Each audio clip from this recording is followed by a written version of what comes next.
C'est passé quoi au niveau des WSQ ce week-end? De mémoire, il y en avait trois. Un à Vire, un à Angers, un à Lyon. Angers, c'était le plus gros. On va commencer par regarder celui-là. Pas mal de joueurs, 210. Thierry Chizou domine toujours la méta, en même temps c'est le meilleur deck. Par contre, ce qui est rigolo, c'est de voir qu'on a deux champions de France et le champion d'Europe qui top. Bon, après, c'est les meilleurs joueurs qui jouent le meilleur deck. Donc de retrouver Marron, Souci et Ma dans le top, c'est pas trop étonnant. Par contre, il y a une nouvelle équipe qui apparaît depuis de WCQ là, la VH. Faudra checker ce qu'ils font. Bon, au final, pas grand chose à dire sur Angers. WCQ assez classique, les meilleurs joueurs qui top. On va passer au prochain. On va regarder quoi? Vire. Bon, un peu moins de monde, 76 joueurs. De mémoire, ils en attendaient beaucoup plus. Je pense que les gens ont déserté Vire pour aller plus du côté d'Angers. Il devait y avoir plus de niveau, ça devait vouloir plus se taper et se préparer pour l'YCS. Bon, peu de mal à se donner un avis, y a pas tous les decks. Mais on voit déjà deux dingueries. Valiance FTK. Valiance, si je dis pas de bêtises, c'est l'archétype pendule qui est sorti dans Tama. Je pensais pas que ça faisait des trucs. Faudra checker de plus près. Et on a encore un type de la VH. Avec un deck improbable. Sprite Nurse Fourrure. Bon, il y a eu du support qui est arrivé dans la dernière extension, mais je pensais pas que ça pouvait faire des trucs. Bon, faudra checker, on ira voir s'il y a une profile. Plus qu'un WCQ pour ce qui s'est passé ce week-end. C'est Lyon, c'est un peu loin d'où on connaît moins de monde. Mais on risque quand même de voir des dingueries, ça reste l'endroit où Samir joue. On peut voir des trucs un peu bizarres, et puis même je pense qu'ils sont énervés pour préparer l'YCS. Ok, bon bah déjà Lyon ça met dans le bain. 7 Ishizu tir, un sprite. Bon c'est la méta tu me diras. Ça se prépare pour Lyon, même si à Lyon il y aura du gros changement avec Kashtira qui arrive dans la prochaine extension. 90 joueurs, il me semble que c'était ce qui était prévu, donc ils ont atteint le maximum du coup pour eux. Au niveau des équipes, on retrouve ce qu'on a l'habitude de voir en ce moment. La Nova, jeune équipe, ils sont en forme. Il semble qu'ils sont 3ème au niveau du classement des équipes, faudra checker. La BCP, bon, on va éviter d'en parler. Ils dominent clairement les équipes françaises, c'est juste des monstres. Il y a une équipe qu'on n'avait pas vue depuis longtemps, la God Card Gaming. Ça fait un petit moment qu'ils n'ont pas joué, ou du moins qu'ils perfent pas, c'est cool pour eux de les revoir là. Le tournoi de ce week-end c'est bon. On va aller checker le classement individuel, parce qu'il me semble que Lucas Lancelot était inscrit à Angers. Gaba top, j'ai pas vu à Cannes, ça a peut-être pu changer la route du classement. Bon, on va checker ça. Le top 3 il a pas changé, Lancelot est toujours premier. Akan derrière, Gap qui a bien rattrapé son retard. Il n'y a plus qu'un point d'écart avec Akan maintenant. Il y avait déjà un point d'écart avant, donc ça change pas grand chose. Par contre, ça veut dire qu'Akan a gagné des points. Il faudra checker où est-ce qu'il les a gagnés. On voit aussi que Guillaume est remonté dans le classement. Bon, la BCP ils sont impressionnants, on regarde. 3 joueurs sur un peu moins du top 10 là je dirais. Ça se tape fort, c'est cool. La saison est sympa. Ma partie préférée maintenant, le classement des équipes.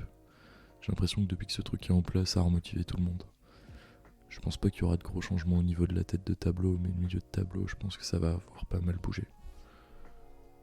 Pas de surprise pour la première partie. On l'avait dit, de toute façon, la BSP est toujours loin devant.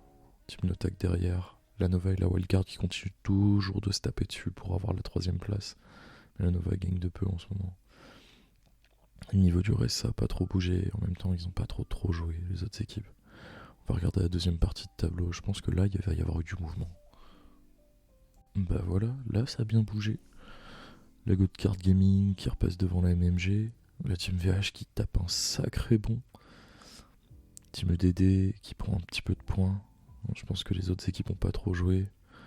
Un Noblement qui reste toujours dans le fond du tableau. Terrible, ça a pris des points pourtant. On verra bien comment ça se passe. Bon, là, il n'y a pas trop de WCQ, le reste dans les prochaines semaines. On va voir si les joueurs se déplacent en Belgique et en Suisse. Enfin, on verra bien ce que ça donne la semaine prochaine. Par contre, je veux savoir où Akan a pris des points. J'ai vu aussi que la Wildcard avait pris un petit peu de points. Vu qu'ils sont du Nord, je pense qu'ils ont peut-être dû bouger en Allemagne. On va aller regarder ce que ça a donné là-bas. Du coup, on a notre réponse. Ils sont effectivement partis en Allemagne. Il y avait un gros WCQ à Cologne. 264 joueurs. À la grande surprise, la JPG, hein, c'est des fous furieux, c'est vraiment des monstres.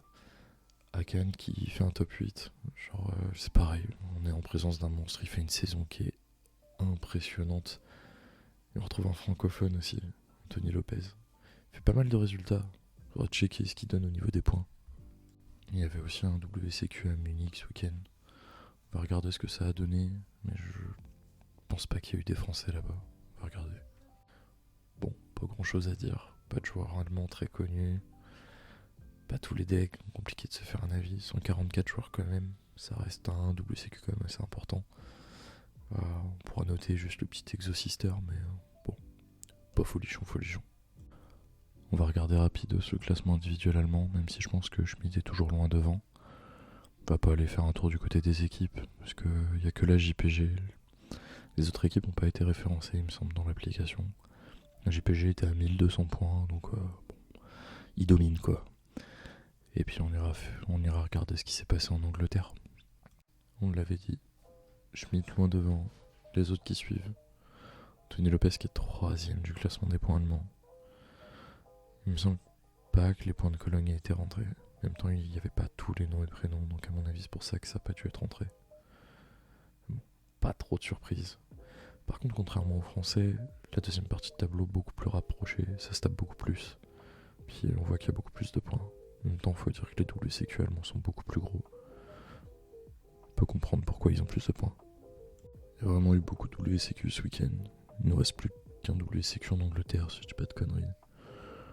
On regarde ça et puis on va aller se coucher. Alors, le seul WCQ anglais de ce week-end, c'était à Chelmsford. Ouais, en Angleterre quoi.